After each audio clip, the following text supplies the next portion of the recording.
So next हमारा जो topic आता है वो आ जाता है हमारे पास सुपरपोजिशन प्रिंसिपल इन इलेक्ट्रोस्टैटिक्स। देखो सुपरपोजिशन जो प्रिंसिपल होता है वो हम काफ़ी मतलब पूरी फिजिक्स में और मतलब पूरी साइंस में काफ़ी जगह पर हम यूज़ करते हैं। अब देखो हम किस तरीके से उसको यूज़ करते हैं। सबसे पहले मीनिंग समझते हैं सुपरपोजिशन प्रिंसिपल का मतलब क्या होता है। यहाँ पर आई थिंक हमारे पास जो प्रिंसिपल होगा उसकी स्पेलिंग हमारे PLE हमारी होगी।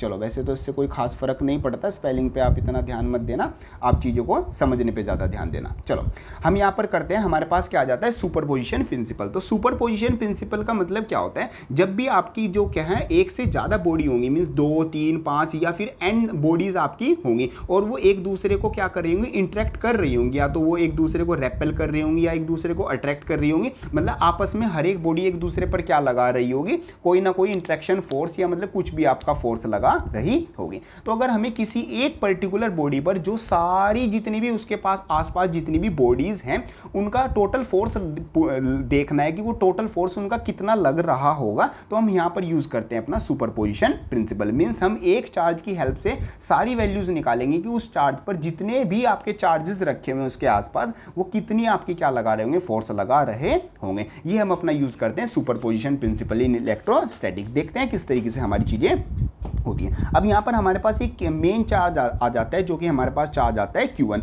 उसके आसपास काफ़ी चार्जेस रखे हुए, जैसे Q2 चार्ज रखा हुआ है, एक Q3 चार्ज रखा हुआ है, Q4 चार्ज रखा हुआ है और ऐसे ही आपका Q5 चार्ज रखा हुआ है। सारे जो चार्जेस हैं वो पॉजिटिव चार्जेस हमने यहाँ पर लिए हुए हैं। अब यहाँ पर आ जाते हैं लेट Q1, Q2, Q3 और ऐसे ही हमारे पास Q5 तक चार्जेस आ जाते हैं, are present in the space. अब सब से स्पेस में क्या है, एक फ्री स्पेस में प्रेजेंट है। आप यहाँ पर कितने भी चार्जेस ले सकते हो, 5 ले सकते हो, 10, 15, 100,000, लाख, करोड़, जितने भी आपके चार्जेस आते हैं। एक रियल वर्ल्ड में हमारे पास क्या होते हैं, इनफाइनाइट चार्जेस होते हैं। And we want to calculate total force of Q1 due to others. Means हम देखना चाहते हैं कि Q1 पर हमारी क्या लग रही है, कितनी फोर्स लग रही है। ये सभी चार्जेस पर क्या लगा रहे होंगे, फोर्स लगा रहे होंगे। तो हम देखने वाले इस पर टोटल फोर्स कितनी लग रही है। तो देखो ऐसी Q2 भी Q1 पर फोर्स लगा रहा होगा तो हम यहाँ पर लिख देंगे F12। Q3 वाला Q1 पर लगा रहा होगा तो F13 आ जाएगा।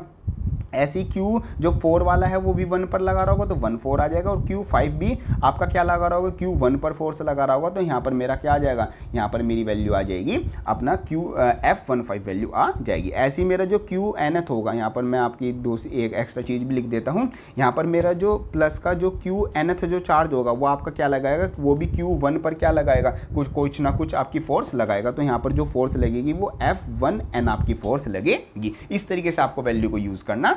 अब यहाँ पर हमारे पास क्या चीज़ आती है, हमारे पास क्या आ जाती है, हेयर वी है। आपको पता है जो यहाँ पर टोटल फोर्स लगेगी, जो आपकी नेट फोर्स होगी, वो जितनी भी फोर्सेस लग रही है इंडिविजुअल जो चार्ज एक पर्टिकुलर चार्ज पर फोर्स लगा रहा है उसके सम के इक्वल होगी। तो एफ जो एफ टोटल आ जाती है वो F12 plus F13 plus F14 plus F15। और ऐसी आपकी अगर 6 चार्ज हैं तो F16, मतलब जितने भी आपके चार्जेस हैं उन सबको आप क्या कर दोगे, सम कर दोगे। और आपको पता है जो आपका फोर्स का फॉर्मूला होता है वो किसके इक्वल होता है, जैसे आपका F12 आता है तो Q1 Q2 अपॉन 4πε0, ये आपका एज इट इज़ आएगा। 1 और 2 चार्ज है तो 1 और 2 हमने लिख दिया।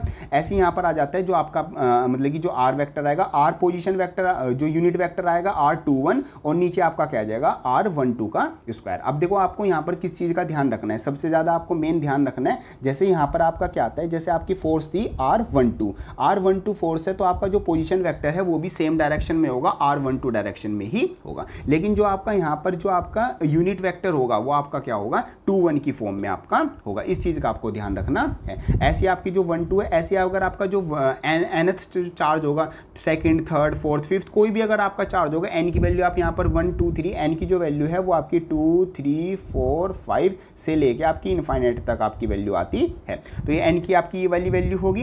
यहाँ पर आपका जो फॉर्मूला बन जाएगा Q1 और Qn अपॉन 4πε0, ये आपका फॉर्मूला बन जाएगा into R cap N1 into R square 1n, ये आपका फॉर्मूला बन जाएगा। और आप सारी फोर्सेज को अगर आप ऐड कर दोगे, ये F12, F13, F14, तो आपका जो फॉर्मूला बनेगा F is equal to Q1 upon 4πε0। यहाँ पर आपकी सिंपल एक चार्ज पर फोर्स लग रही है, जो Q1 चार्ज पर फोर्स लग रही है, तो Q1 आपका बाहर आ गया और अंदर आपका Q2, Q3, Q4, Q5, Qn तक सारे चार्जेस अंदर इंडिविजुअल आ जाएंगे।